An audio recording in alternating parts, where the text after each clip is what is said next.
The whole beer about Eila V'Lo Midoisav,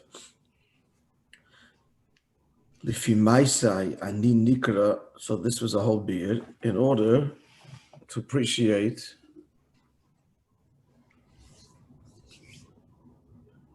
Midas HaNitzachim, the Midah of Netzach. The beer he gave till now applied to all the Zayin Shemis, Sheinu Nimechakim, not just Shem Tzvokes. It was a general explanation that didn't distinguish. That was the point. The point was that Ani Nikra in all of my actions. And the Ani is really the Shem Etzim, Shem Havaya in general. Nonetheless, the Maamer continues from here to point out the uniqueness of Shem Tzvokos. And that is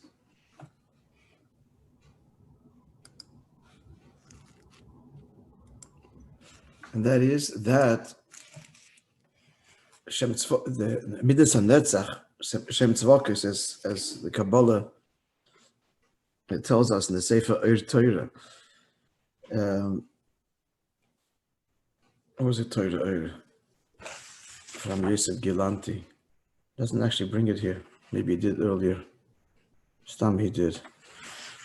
Mixing up, confusing all the memorim. At any rate, so it's Midas Netzach V'Hoid. So he said that he started off saying a no Zayin here, that the true union of Netzach is only Yeshna Itzel Misha Etzem HaNefesh Hu Begilui. That's the third line of his Zayin. It's interesting because here there's a bit of a nuance here. Here he says that the Etzem HaNefesh, it starts there. Where the Etzem HaNefesh is Begilui, by such a person is Shaykh Midas HaNitzochem. Rather than Midas HaNitzochem will stir the Etzem HaNefesh.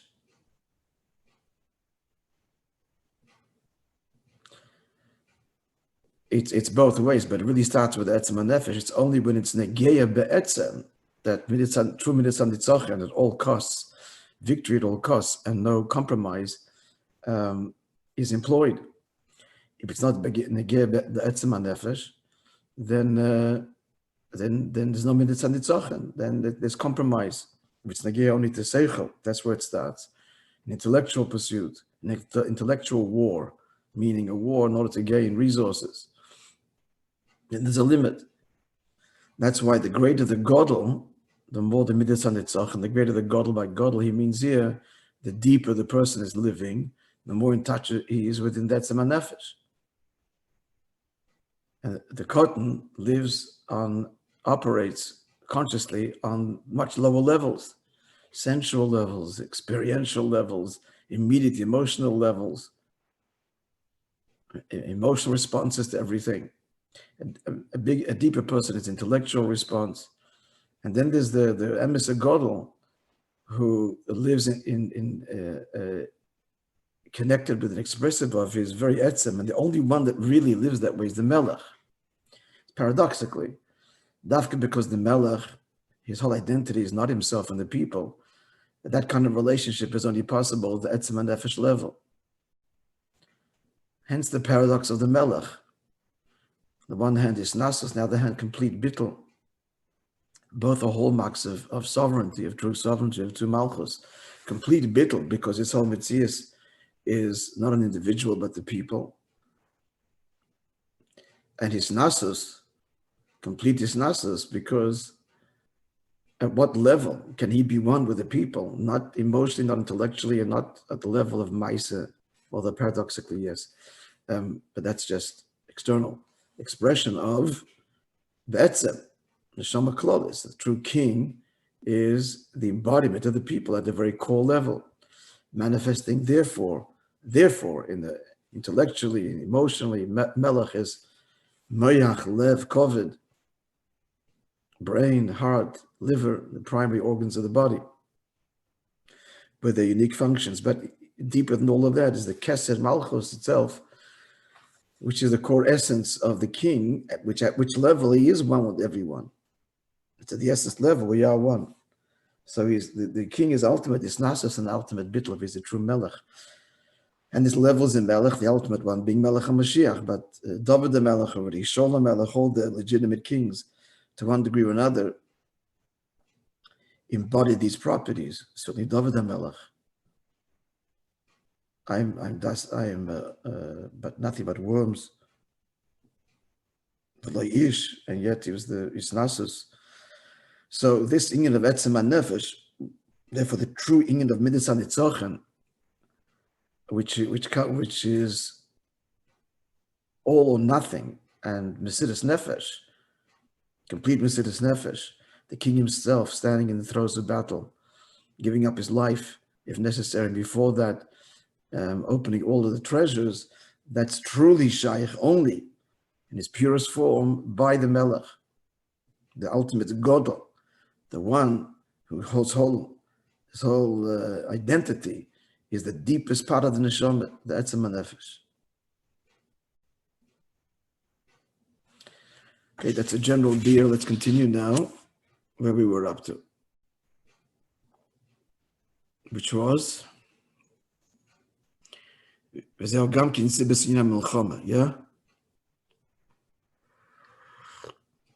3-4 words from the end of the line, and it's about a quarter way down. Listen, a quarter way down.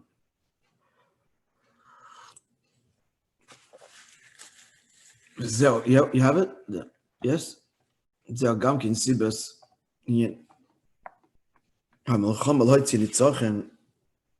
that's also the union of what drives the true milchama is the true milchama, the deeper milchama, is total victory. So there's two in yonim. One is to gain brutial resources. So that's a tactical war. Tactical war is tactical. But to say it's a war that's agenda driven, and it's in order to gain something that the enemy has to offer, as explains later. That's the Birur Nitzutzis. And that even after the war is won, the enemy is not vanquished. We just exploited the enemy. The goal here is not the total absorption or transformation. It's whatever you got, some good stuff, and we need it, or we want it. But the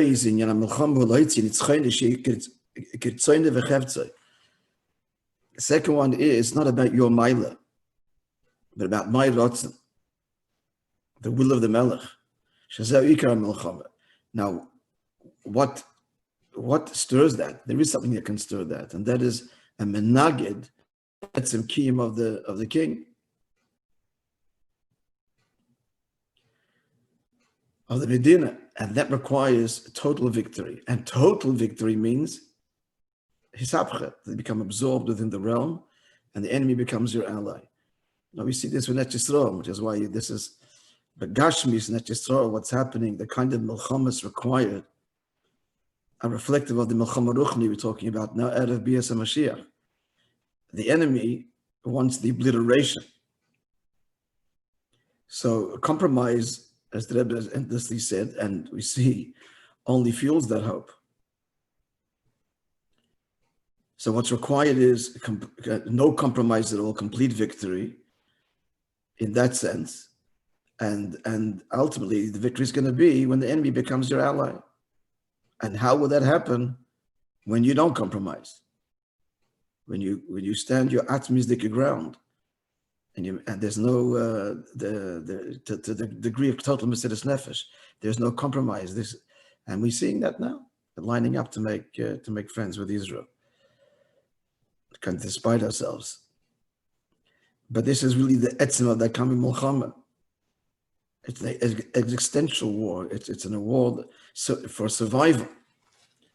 And the problem with the leadership is they have trouble. Difficulty acknowledging that.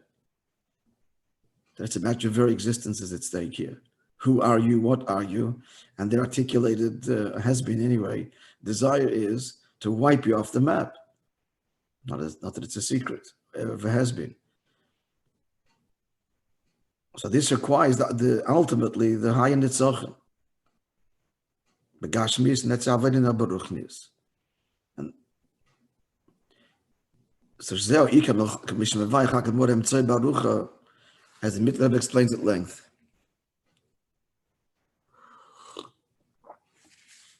Shalish Lil Sholov Alovos Boz. So if it's about booty and resources, so we're going to engage in this exercise, in this campaign, according to our ability, and according to the expected gain. That we estimate that we can plunder.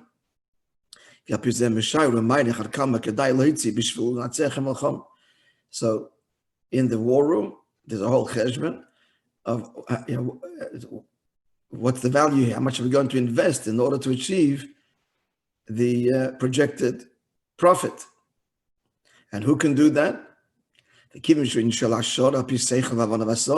Since this whole thing is a rational war, not a war for survival, you don't need the king himself involved altogether directly. Of course, it needs the king's consent, but who is going to lead the war? The minister, even a lowly minister, will make the simple calculation of our resources, our army, their army, what kind of resistance to expect and what to do, and whether it's worth it or not. So it doesn't have to come from the Rotzen Atzmi of the Melech. The whole thing's an intellectual campaign that embodies the rational dimension of the people. Lav dafka eitzel zeh. It doesn't have to come from this one. Shemeshich melamayla gevayim bekolam. Quoting the pasuk about Shaul, that's head and shoulders above everybody else. We're not drawing on an atzmistic drive. That's not the true milchama. Or true victory. The true nitzochen is by the melech only, that it starts with him and he's completely involved in it from beginning to end, because it's negaya to the very identity, survival of the state. That's the second thing that Middle Rebbe explains. It's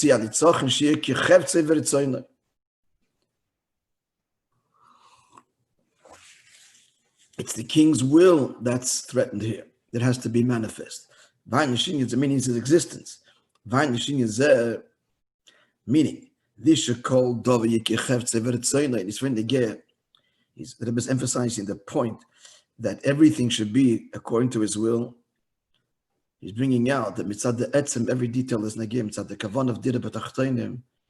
It's not just the big picture, the general allegiance, the general. Rabbi, just on that point, is it his existence or his survival that's being threatened, or is it more that his ratzon needs to be expressed everywhere, and so he needs to basically conquer everything, otherwise he hasn't accomplished his goal. It's the same thing, right? It's the same thing. Why? As the Chassidus brings the mashal, it's standing in the presence of the king. The halacha is, and you wink to somebody else. I mean, say you're having an independent conversation in the king's presence. So the halacha is that this is Merid b'malchus. Because the whole nature of a king is it's total. If there's carving out a timeout, then he's not a melech. He's not your melech. So his chayvetz v'rotzen, which is to be your melech, which is to be one with you, is everything. It's in every detail. And that's chetzei v'retzoyne. That's his will. So if that is, there's one detail that says, no, that's mine, not yours, then he's no melech. The king, this is voluntary. It's got to come from the people. Melech b'layam, but the people have to surrender themselves. It's total. Themselves, their property. There's no relationship like it. Parents don't own children and should not. Teachers don't own their students. But melech and am are inseparable. He owns them in the sense because they're connected at this essential level where they are one. And if there's a detail where we're not, then that connection is not there. The whole melech is no melech. It's vata tetzave. Again, it all really comes down to that. That if the etzem and when the etzem and nefesh is revealed, then it's in everything, because the essence is the essence of everything. The essence is the essence of everything. So to use an example which you always do in my limited understanding of physics, everything is made up of atoms. It's the mitzias. So again, this is everything, but not this. Everything is gas, solid, liquid, endless manifestations of reality are made up of atoms at their core, and even deeper than that, whatever it is. So if you say I've discovered the atom, but it's not here, you haven't discovered the atom. You got something else. This an illusion. If I've discovered the truth of physics at its core level, then it has to be everything. If it's everything, but there's even the tiniest exception, but not here, not this detail, not this thing, then we haven't touched the essence of existence. It's one. And science recognizes that it's one thing. Whatever, it's getting deeper and deeper, its understanding of it, and it's almost, if not almost, it's ruchni now. It's a koyach ruchni.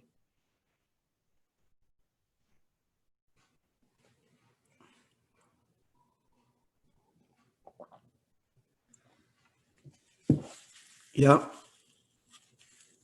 Okay. We continue.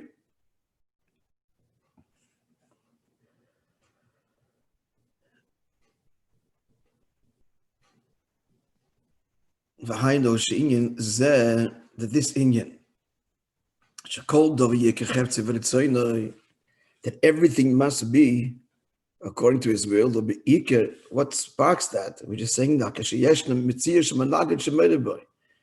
if there's something that says no, this is not the melech, this is not part of it, then that stirs the essential. It has to be. It has to be that has to be addressed, as it were. She'oz, because then he's no melech, and he is not a melech. If there's an area that says he's not the essence of the people of the Medina, if there's something that says up to here. This is what we're learning in Tanya now, that Avodah Zarah, these prakim in Tanya, that I'm explaining at length, that Avodah Zarah is not a denial that God doesn't exist. Obviously that's Avodah Zarah, but Avodah Zarah is every Avodah. If you're saying, you do, but time out, I'll get back to you later. This is now me. He's no Eibishter. He's no God. He's no Eibishter if it's not everything. That's what wants us to understand, that every Avodah is bepnimi, is be'etzem Avodah Zarah. And knowing that I give up my life rather than deny Yiddishkeit and deny God, Al-Rebbe is trying to ham into our heads, well, every time we say time out, that's what you're doing.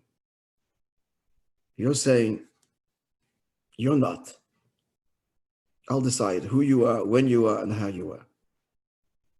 That's a denial of the truth of the Eibishter. It's an affront and the greatest insult. He gets offended. Bemis, because he says, all I want is to be part of you. All I want is that you should live. We should be together as one and express the truth as one. Because of my endless love for you, and just saying, no, hurtful.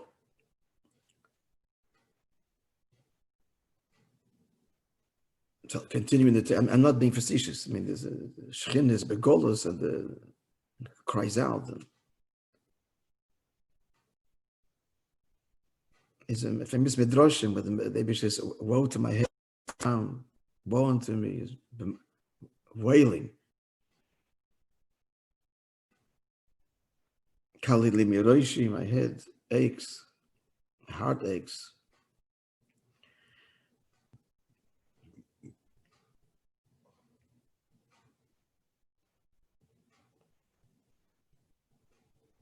Fortunate are we of the Doir Ashvi, that the Eibishter sends us tzaddikim, we embody this because of the neshama being so bound up intrinsically with all neshamas. And thank God, that's the reason there's videos so you can see this. You see it, Pasha Begashmi, you see the pain.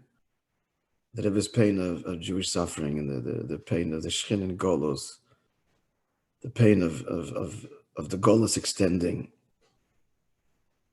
It's awesome to see. The physical eye can see. Only an Atzmi, I'm going to this now, but only an Atzmi can express this in a way that the eye can see it. They're very deep neshama things.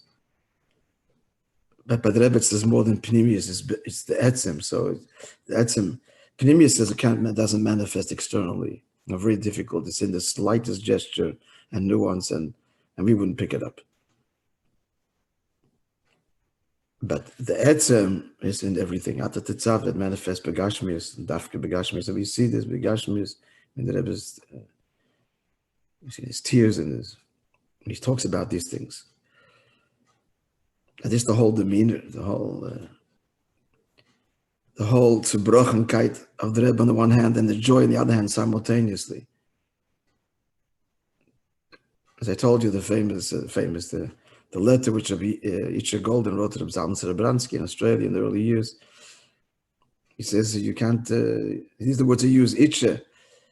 I saw the letter. I can never forget it. You have no. You have no idea, he says, that the friend, Richard Golden, Allah Shalom Meister of Zalman, was the head shliach, the main shliach to Australia. He says you have no idea the tainuk that one has looking at the Rebbe. It's 1952, 53. Royim, we see in the breaks into Yiddish, Atzubrochenem freilichen ishaliki. A shattered, broken, joyous Ishaliki, man of God. The eye sees it just in the whole. Go explain, but that's what it is. Zerbrochenem, freilach. As the Zayin says about the heart, why are there two ventricles? One side, ched v'simcha, on the other side, b'chia, tears. And that's till Mashiach comes, and the tears will be tears of joy. If there's one Yid, there's one place in the world, that's the Kunvata Tetzav, he's sick. If Be'em is devoted, there's one place in the world, one Yidale. For that matter, one human being that is suffering, then it's nothing. It's nothing. So the Rebbe said in that Sikha, Chav Ches Nissen, it's all for nothing. How could he say it's all for nothing? But the man's accomplished. No one did in history. No one did in history. Not what he accomplished. No one dreamed it was possible. Was that not on the radar? A post-Holocaust, tshuva, shluchim, transformed, but God. And yet the Rebbe says, all for nothing. It's all naught and nothingness. Why? Because the emes is the emes. The Eibishter is the Eibishter of everything and everyone. If that's not yet revealed, then he's not saying we haven't done anything, but be'emes, it's nothing is complete for anybody. I'm just reminded of something. I actually want to read the piece to you. Charles Raddock was a famous historian. We have a series of books in the MPC. I think he was a playwright also, but certainly a historian. And he had a connection with the Rebbe before the Nesius. So our Rabbi Yitzchak David Groner, that's the rabbi in Australia, our rabbi. After Yud Shvat, was a few months afterwards, and he met him in the east side there. So Charles Raddock says to Rabbi Groner, no, what's happening in Lubavitch? She said, we're hoping that the Rebbe's going to, maybe it was just after Yud Shvat, just after the first Verbringen. And he said the Rebbe, that had formally accepted the leadership. The Rebbe said a Maamer. No. So Charles Raddock turns to Rabbi Groner and says, you'll see. that what this Rebbe did, no Rebbe has done before, or no one has ever done before. And he writes an article, which I have. He writes an article about the Rebbe after the Nesias. I think he had Yechidus, and he writes about it. So the truing of Yitzchak is shaykh by the Melech. The point is that Rebbe wants all of us to feel this great responsibility, to be plugged in to our own etzem and nefesh, where everything is negeya, in our personal lives, everything is negeya. Every hidur, every nukuda, and in the big picture, our fellow Jew, the world around us, that we should be driven this way with a soldier on the front line. We should feel and be connected to the Melech state. Let's continue in the text.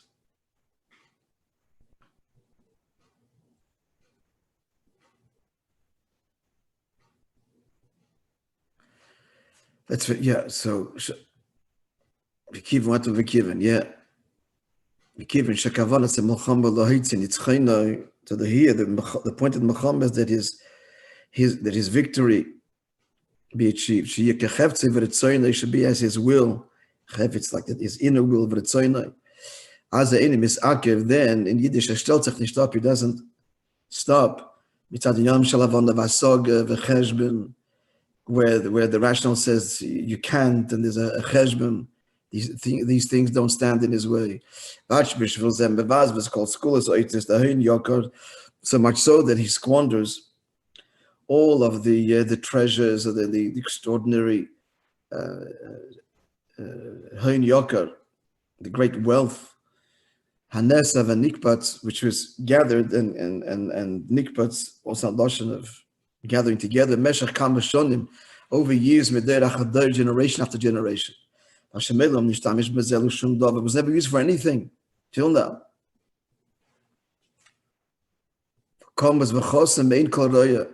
Sealed and hidden from the eye of any viewer. But when it comes to this victory,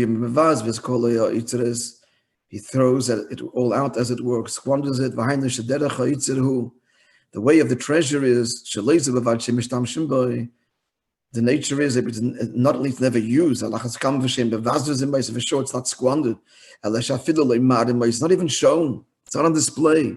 But it's hidden v'tomon, and covered and hidden. Like it says in Mishlei, referring to a way we ought to seek Torah, seek it like a hidden treasure. But when there's an exception, you can show it. Like the wedding of his only child, the king might show it, but certainly not expend it. Like just brought the example, the illustration in the opposite of Kedusha. The Rebbe brings, Belshazzar, who was the final king of Babylon after Nebuchadnezzar. And so after his initial victory, he threw this great feast. Israel is in ruins, Beis Mikdash destroyed, plundered by the Babylonians, which he is now the final king. So the story with Daniel, then the writing on the wall, so when he felt secure in his victory, because he was told that Daniel already foretold the beginning of the fall of Bavel, and here he was initially victorious over the Persians, Paros and Modai, so he felt that he was secure. So he took out his greatest treasures, which was the plunder of the Beis Mikdash, and he showed them.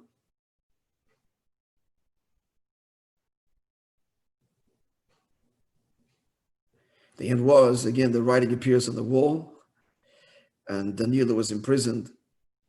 He's summoned to decipher it, and he tells him that his end is imminent. That night he was killed. And that was the fall and the end of Bovel and the rise of Poros and Modai. So that's example in Klippa, this moment of extraordinary security in terms of his, again, the realm. So he shows the treasures. He wasn't going to cast them to the people. And he showed it. That's the closest you get, is this kind of celebration, or for a person, the parallel would be the chassan of his only child. Because why is that such a big simcha? Because that's the extension of him.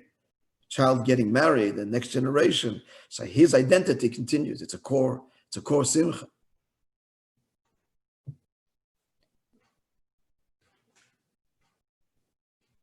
But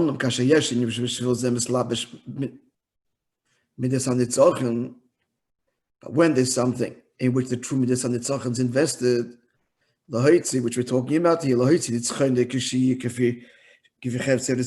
the victory should be according to his essential will. As a call school of all of the treasures,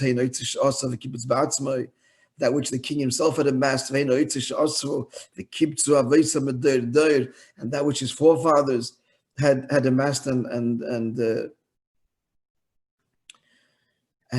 gained in a leizable vad. Not only does he open and reveal them for the Moshe, he squanders them and throws them all out without cheshbon in order to achieve the milchama. Vabiba's explanation is if you to a Moshe's betzem nefesh, when Nitzochan is touched, that's an expression of etzem nefesh. Commissioner Maamer explains in the Maamer, Shekivin Shinan Nitzochan mitzad etzem nefesh is all to explain Shem Tzvokos and Tzivus Hashem. And as a peil shegam chayav mashtich amelech mineged, the king will even throw his life as it were before him, cast his life before him. And he stands in the throes of the battle with Mesiras Nefesh, because this touches his core essence, higher than all of the manifestations of the Nefesh, which parallel the ministers, etc. The Rebbe, we spoke about this. He actually spoke about it before Yud Shvat, earlier that year, So, I don't know if I shared this with you. So he said then that, talking about the Fiti Rebbe, and he couldn't speak then, as we can imagine. And he said the Fiti Rebbe, this stage here, Kishrei Milchama, in the throes of the war himself. He was involved in not just in the big picture, in Yonim Nailim, but in the minutiae of people's lives, but Gashmias. Of course, the parallel with the Rebbe is even greater. The dollars every Sunday is not, as you all know, wasn't just handing out $1, but giving his etzem in every encounter, and every tear. And unfortunately, most people didn't come with good news. It was 1 in thousands came with thank you and good news. The rest came with the tales of woe. And then the Rebbe said, and then that wasn't enough. And then that's Kishem Milchama, that's standing in the throes of the battle with the soldiers in the front line. And that's not enough. And then he gives up his very life. And then Rebbe couldn't speak for a long time after saying that. And then he said that since he doesn't write any more in the Maamer, that's the final chapter.